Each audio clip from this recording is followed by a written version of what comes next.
Hello, welcome you guys. This is Akash Shalmole. आप सभी का स्वागत है learn next nursing YouTube platform पे। ओके, तो दोस्तों आपको बता दूं जो कि हम लोग बहुत दिनों से RRB okay railway recruitment board okay यहाँ पे जो नर्सिंग ऑफिसर की जो वैकेंसी है उसका इंतज़ार हम लोग कर रहे थे। जैसे कि लास्ट टाइम हमने नोटिफिकेशन 678 वैकेंसी का देखा था कि इतना है, बट मुझे लगता है कि आरआरबी में अभी ओके ये जो आपको आज सवेरे से बहुत जगह पे अलग अलग ग्रुप में आपने नोटिफिकेशन देखा होगा कि ये सेंट्रलाइज एम्प्लॉयमेंट जो नोटिस आपको दिख रहा है ओके, तो ये नोटिस सही है। ओके, सबसे पहले तो बता दो ये नोटिस सही है। हमने employment news okay employment news का पेज देखा है। 2 अक्टूबर से ले 2 अगस्त से लेके संडे एक 8 अगस्त तक अगर देखते हैं तो ये जो 9 अगस्त तक ओके 2 to 9 अगस्त तक का जो नोटिफिक आज ही के दिन शायद वो पब्लिश हुआ है, बट उसमें हमको ये एडवर्टाइजमेंट नहीं दिखा। ओके, ये सबसे पहली बात। बट डोंट वरी, यही कटिंग के ये जो कटिंग है ये कटिंग के लास्ट पार्ट में वहाँ पे 10/8/2024 ऐसा अपने को दिखता है। ओके, तो इसका मतलब ये होता है कि नेक्स्ट ओके नेक्स्ट जो एम्प्लॉयमेंट न्यूज़ का जो पेज आने वाला है या जो पेपर आने वाला है जो कि 9 अगस्त से लेके 15 अगस्त तक का जो बनने वाला है, ये पेपर में इसका ये नोटिफिकेशन आएगा। ओके, तो ये कटिंग आ रही है, ये सही है। बहुत जगह पे आपको आपको देखने को मिलेगा, ये सही है। यहाँ पे नंबर भी दिख रहा है CEN यानी centralised employment notice 04/2024 railway recruitment board government of India ministry of railway का। ओके, अब various post of paramedical category. Okay, उन्होंने बोला है कि आप इसका last date of submission application कितना है 16 सितंबर 2024 तक आप ये एप्लीकेशन भर सकते हो। ये आपको कंप्लीट करके ही ऑनलाइन सबमिट करना है। ओके, ऑनलाइन ओनली, कोई भी ऑफलाइन नहीं रहने वाला है। ओके, हाँ, ऑनलाइन एप्लीकेशन डेट कब से शुरू होने का 17 अगस्त से। ओके, तो आपको यही बताना चाहता हूँ कि ये 10 अगस्त के जो एम्प्लॉयमेंट न्यूज़ है जो से पेपर है इसमें इसका एडवर्टाइजमेंट आ जाएगा। ओके, और उसके बाद जो आरआरबी, हर एक RRB, RRB Mumbai, RRB Guwahati, RRB Ajmer, RRB जो भी है, जितने भी रेलवे रिक्रूटमेंट बोर्ड्स है उनके वेबसाइट में ये लगभग 12 अगस्त से लेके 15 अगस्त के बीच में आरआरबी की detail advertisement okay detail advertisement आपको आरआरबी के हर एक आरआरबी रीजन वाइज आरआरबी के वेबसाइट में 12 से 15 अगस्त के बीच में इसका नोटिफिकेशन आ जाएगा। उसमें डिटेल नोटिफिकेशन रहेगा। ओके, इसमें आप देख सकते हो इसमें डिटेल नोटिफिकेशन नहीं है, बट मोटी मोटी चीज़ आपको यहाँ पे बता दूँ कि ऑनलाइन अप्लीकेशन फॉर्म ये रिक्रूटमेंट के 17 अगस्त से शुरू होने वाले हैं और क्लोजिंग डेट रहेगा ये 16 सितंबर रात को 11:59। ओके, दैट मीन्स 17 अगस्त से 16 सितंबर तक आप फॉर्म भर सकते हो। अभी हम लोग देखेंगे इसकी वैकेंसीज कौन कौन सी है। तो यहाँ पे बता दूँ आपको, यहाँ पे डाइटिशियन ओके जो डाइटिशियन होते हैं उनकी 5 वैकेंसीज हैं। हाँ, नर्सिंग सुपरिटेंडेंट, अब बहुत सारे बच्चों को दिक्कत आ रही है कि सर नर्सिंग सुपरिटेंडेंट क्या, तो रेलवे में नर्सिंग सुपरिटेंडेंट, नर्सिंग जो ऑफिसर जो रहता है या हम बोलेंगे स्टाफ नर्स, इनको वहाँ पे नर्सिंग सुपरिटेंडेंट कहा जाता है। ओके, और जैसे एसएनओ सीनियर नर्सिंग ऑफिसर को senior nursing superintendent okay, and उसके बाद जो चीफ नर्सिंग सुपरिटेंडेंट एएनएस को वहाँ पे बोला जाता है। तो इस तरीके से ये नोटिफिकेशन है। तो आप यहाँ पे आपको कोई भी गड़बड़ा की या सोचने वाली बात नहीं है। नर्सिंग सुपरिटेंडेंट की पोस्ट के लिए आपको अप्लाई करना है, आइदर आपका बीएससी नर्सिंग हुआ है या आइदर आपका जीएनएम हुआ है। ओके, यहाँ पे ये कैंडिडेट को जीएनएम हो या बीएससी हो, आपको नर्सिंग सुपरिटेंडेंट की पोस्ट के लिए आप अप्लीकेबल हो। ओके, तो इसका सैलरी इनिशियल पे आपका 44,900 लेवल 7 के हिसाब से। ओके, मेडिकल स्टैंडर्ड C1 आता है। और एज ग्रुप, बहुत इंपॉर्टेंट बात है कि बहुत बच्चों को एज ग्रुप का प्रॉब्लम है, तो आपका एज मैक्सिमम एज 43 ईयर्स यहाँ पे लिखा है। 1 जनवरी 2025 को आपका एज इसके बीच में चाहिए, यानी अभी आपका 43 भी रनिंग है तो भी आप उससे ज़्यादा नहीं चाहिए ये डेट। ओके, ये डेट के ऊपर इससे ज़्यादा नहीं चाहिए, ध्यान में रखना ये कट ऑफ डेट है। तो आपका एज 20 कम से कम और मैक्सिमम 43 ईयर्स तक आप फॉर्म भर सकते हो। अभी कॉन्स्टिट्यूशनल रिजर्वेशन के तरफ से कितना रहेगा, देखो 3 ईयर्स एज रिलैक्सेशन यहाँ पे लिखा है, यहाँ पे लिखा है अपर एज। ओके, रिलैक्सेशन 3 ईयर्स यहाँ पे एज का दिया है। ओके, अगर हम यहाँ पे एज ग्रुप की बात करेंगे तो अपर age limit includes a relaxation यानी 3 ईयर्स, यानी समझ लो 20 से 40 साल का आपका एज लिमिट था आरआरबी में। ओके, बट यहाँ पे 43 दिया है, दैट मीन्स 3 साल आपको एज रिलैक्सेशन दिया है, क्योंकि वन टाइम रिलैक्सेशन दिया है कोविड-19 के वजह से। तो इसके वजह से अभी अपर एज लिमिट आपका 43 दिया है। तो डेफिनेटली जब तक डिटेल एडवर्टाइजमेंट नहीं आएगा तब तक तो हम बता नहीं पाएंगे कि कास्ट का क्या दिया है। बट यहाँ पे 20 से 40 अगर बोला है तो आप 20 से 43 बोला है तो ये ओपन के लिए हो जाएगा कि भाई 20 से 43 ईयर्स तक अगर आप ओपन कैटेगरी से हो तो आपको भरने को यहाँ पे चांस मिल सकता है।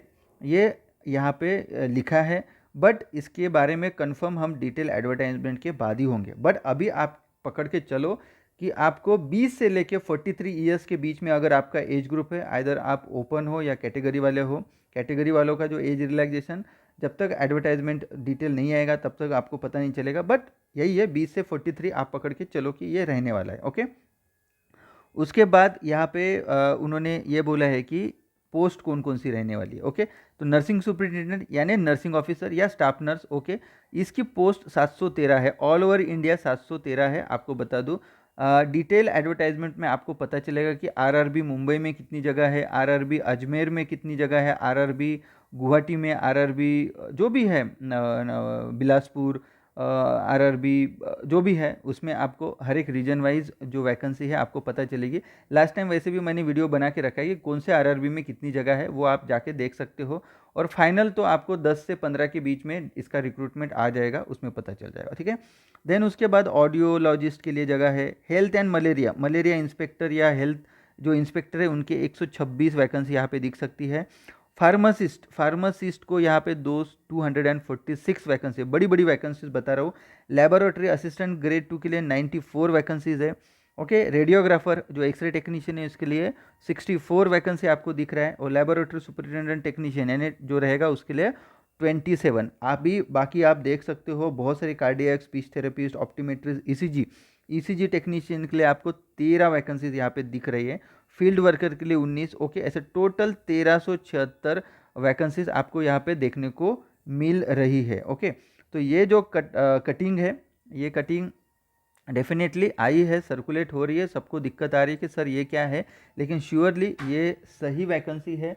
10 तारीख को, 10 अगस्त को इसकी जो भी है एम्प्लॉयमेंट न्यूज़ में इसकी एडवर्टाइजमेंट आपको देखने को मिलेगी। इसेंशियल क्वालिफिकेशन क्या रहेगा ये सब ऑफिशियल वेबसाइट में 10 अगस्त के बाद आपको पता चल जाएगा। Okay, reservation for SC ST OBC EWS ex serviceman PWD सब के लिए। ओके, ये जो ऑफिशियल वेबसाइट है आरआरबी का उसके ऊपर ही आपको पता चलेगी, यानी detail advertisement. Okay, mode of examination क्या होने वाला है, कंप्यूटर बेस्ड टेस्ट CBT होने वाली है, CBT के थ्रू ही आपका सिलेक्शन होने वाला है, ये आप पकड़ के चलो। ओके, और यहाँ पे फीस कितना लगने वाला है, अगर ओपन कैटेगरी से बिलोंग करते हो तो 500 फीस लगने वाला है, इसमें लिखा है। ओके, और बाकी जो है उनके लिए 250 का फीस लगने वाला है, ये फीस स्ट्रक्चर हो गया है। ओके, तो आप यहाँ पे देख सकते हो। ठीक है, यहाँ पे देख सकते हो, देखो 500 फीस है। ओके, CBT के लिए। ओके, 500 फीस है यहाँ पे सभी कैटेगरी के, all candidate except categories mention below serial number 2 out of this fees. Okay, and बाकी के लिए for candidate who belong to SC ST candidate उनके लिए 250 का यहाँ पे फीस आपको दिख रहा है। ओके, देन उसके बाद आपको यहाँ पे only candidate who attend CBT will get the refund और एग्जामिनेशन फीस। ओके, क्योंकि यहाँ पे जो भी SC ST कैंडिडेट है इनके लिए भी ये होता है फीस रिटर्न होता है।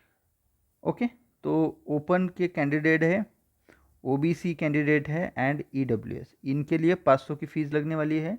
बाकी जो लोग हैं SC ST ex serviceman PWD and female.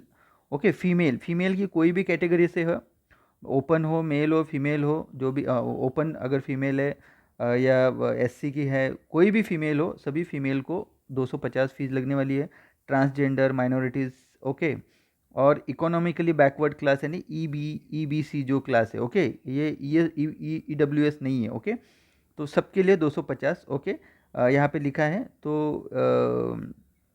उसके बाद वो भी 500 में से 400 रुपये आपको रिफंड हो जाएंगे अगर आपने ओपन कैटेगरी से भी हो, ओबीसी ईडब्ल्यू से हो, मेल, ओके, तो आपके 400 रुपये, 500 अभी तो कट लेंगे, बाद में एग्ज़ाम देने के बाद 400 वापस आ जाएंगे। एंड बाकी के जो SC ST ex serviceman PWD female है उनके भी 250, okay, only candidate who attend the CBT will get the refund on the examination, okay. Recruitment process जो भी रहेगी, फॉर डिटेल पैटर्न क्या रहेगा, सिलेबस क्या रहेगा, स्कीम क्या रहेगा, वो सब आपके ऑफिशियल वेबसाइट में आ जाएगा। आपको 10 अगस्त तक वेट करना पड़ेगा, ओके। हाउ टू अप्लाई वो भी है, देखो आरआरबी अहमदाबाद, चेन्नई, मुजफ्फरपुर, ओके, ये सब है। हाँ, जैसे कि यहाँ पे इतने आरआरबी के डिपार्टमेंट है, अहमदाबाद, चेन्नई, मुजफ्फरपुर, पटना, प्रयागराज, रांची, सिकंदराबाद, सिलीगुड़ी, मुंबई, मालदा, कोलकाता, जम्मू कश्मीर, बिलासपुर, छत्तीसगढ़, भोपाल, भुवनेश्वर, बेंगलुरु, गुवाहाटी, ओके, त्रिवेंद्रपुरम, ये है। तो जनरल गाइडलाइन वगैरह सब आपके डिटेल वेबसाइट में मिल जाएगा। एलिजिबिलिटी भी आपको इसके ऊपर ही पता चलेगा, ओके, कि भाई फ्रेश कैंडिडेट अप्लाई कर सकते या नहीं कर सकते हैं, ओके। यानी जो भी एलिजिबिलिटी क्राइटेरिया रहेगा जीएनएम का, ओके, विथ एक्सपीरियंस और विदाउट एक्सपीरियंस, ये आपको डिटेल के बाद ही पता चलेगा, ओके। बीएससी नर्सिंग तो डेफिनेटली इनको कोई एक्सपीरियंस की ज़रूरत नहीं, वो डायरेक्टली अप्लाई कर सकते हैं, बट जीएनएम का ही है, वो हमने को देखना पड़ेगा डिटेल एडवर्टाइजमेंट में। बट दो 20 to 43 ईयर्स का एज ग्रुप है, ये तो क्लियर हो चुका है, ओके। देन ऑनलाइन ही अप्लीकेशन भरना है, okay. A candidate can apply only one RRB, only one application, okay, ध्यान में रखना। एक कैंडिडेट दो आरआरबी के जो डिपार्टमेंट है, जैसे अभी आरआरबी मुंबई में हमने अप्लाई किया, तो आरआरबी तिरुवनंतपुरम में अप्लाई नहीं कर सकते। आपको एक जो कैंडिडेट रहेगा उसको एक ही आरआरबी में अप्लाई कर सकते हैं, वन अप्लीकेशन ही सबमिट कर सकता है, ध्यान में रखना। Candidate can apply only one RRB and only one online application has to be submit. ध्यान में रखना, दो जगह पे आप फॉर्म नहीं भर सकते, क्योंकि हर इसमें अलग अलग फॉर्म भरना है, ओके। और साथ ही आपको बता दूं इसमें कि ये देख सकते हो डेट, यहाँ पे डेट 10/8/2024, यानी 10 से लेके 15 अगस्त का जो ये रहेगा एम्प्लॉयमेंट न्यूज़ रहेगा, उसमें डेफिनेटली ये एडवर्टाइजमेंट आ जाएगी। और 10 से लेके 15 के बीच में, यानी 12 अगस्त से 15 के बीच में आपके पर्टिकुलर जो आरआरबीज है, जैसे अहमदाबाद है, अजमेर है, मुंबई, ये सब, इसके भी वेबसाइट में आपको एडवर्टाइजमेंट डिटेल देखने को मिलेगा। क्योंकि फॉर्म पता है 17 अगस्त से लेके 16 सितंबर तक आपको फॉर्म भरना है। और इसका एग्ज़ाम कब रहेगा? इसका एग्ज़ाम रहेगा कम से कम 30 to 45 डेज़ के बाद। अब सितंबर आधा हो जाएगा, ओके, अक्टूबर, तो यहाँ पे अक्टूबर के एंड में एग्ज़ाम रहने के मैक्सिमम चांसेस है। अक्टूबर का एंड या नवंबर का फर्स्ट वीक, इसमें एग्ज़ाम डेफिनेटली आरआरबी का हो जाएगा, ठीक है। और दूसरी बात, अभी आरआरबी के लिए अगर आपको ऑनलाइन कोर्स लगाना है तो लर्न नेक्स्ट नर्सिंग, आप जो प्ले स्टोर से ऐप डाउनलोड करो, ऑल इन वन कोर्स चल रहा है, वो परचेस कर सकते हो। जिनको 3 या 4 महीना पढ़ाई करना है कंटिन्यूसली, थ्योरी अगर क्लियर करना है, तो डेफिनेटली आप ऑल इन वन कोर्स लीजिए, उसमें ही टेस्ट सीरीज़ वगैरह मिल जाएगा। जिनका पढ़ाई हो चुका है या ऑलरेडी कोर्स कहीं से कर चुके हैं, उनके लिए टेस्ट सीरीज़ है आरआरबी की, नॉर्सेट की, टॉपिक वाइज, सब्जेक्ट वाइज सब कुछ है, पैटर्न वाइज। तो वहाँ पे जाके जिनका स्टडी हो चुका है उन्होंने वो टेस्ट सीरीज़ परचेस कर लीजिए, वो सस्ती है।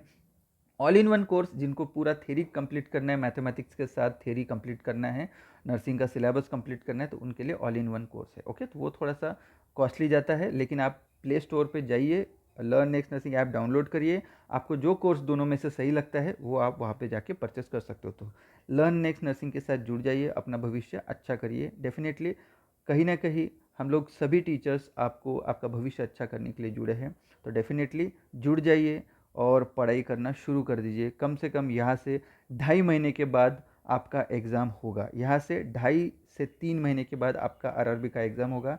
3 महीने में बहुत कुछ कर सकते हो, अगर आज से ही ठान लिया आपने कि पैसा पढ़ाई कैसे करना है, एक टाइम टेबल बना लिया पढ़ने का, तो डेफिनेटली आरआरबी एक बहुत अच्छा जॉब है। ईएसआईसी के बाद आरआरबी बहुत ही अच्छा जॉब है, ओके। क्योंकि एम्स में तो 80-20 है, तो यहाँ पे 80-20 का कहीं जिक्र किया नहीं है, तो डोंट वरी, यहाँ पे 80-20 का कहीं लिखा नहीं है।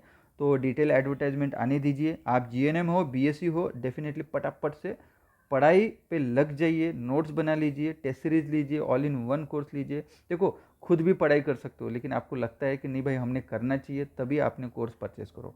ओके, जो खुद पढ़ना चाहता है खुद पढ़ सकता है, ज़रूरी नहीं कि कहीं भी क्लास करे। लेकिन जिनको लगता है कि हमारा लेवल थोड़ा सा कम हो गया है, हमको पॉलिशिंग की ज़रूरत है, डेफिनेटली उन्होंने क्लास ज्वाइन करनी चाहिए। थैंक यू, जय हिंद।